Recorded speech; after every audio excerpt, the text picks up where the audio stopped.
Agri YouTube නාලිකාවට ඔබ සාදරයෙන් පිළිගන්නවා. ඉතින් අද අපි කතා කරන්න බලාපොරොත්තු වෙන්නේ කොහොමද කුරුඳු වගාවක වල් මර්ධනය කරන්නේ කොහොමද කියලා. ඉතින් කුරුඳු වගාවේ තියෙන ප්‍රධාන ගැටලුවක් තමයි කුරුඳු පැල හිටවලා අවුරුදු 3ක් 3මාරක් වගේ කාලයක් ගත වෙනකන් ඒ වගාව ලොකු වෙන්න වල් ටික මර්ධනය කර ගන්න ඕන.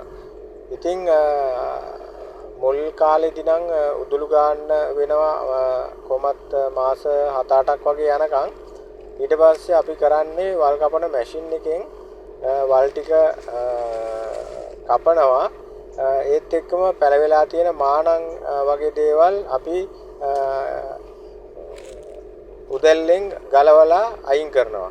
එතකොට මාණන් පැලවෙන එක අඩු වෙනවා.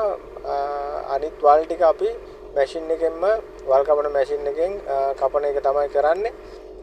ඉතින් මේ වගේ අවුරුදු 3ක් 3මාරක් විතර වගේ නඩත්තු කර ගන්න ඕන. ටික ටික වයස ලොකු වෙනකොට වල් මර්ධනය කරන එක වල් කපන මැෂින් එකෙන්ම කරගන්න අපිට පුළුවන්කම ලැබෙනවා.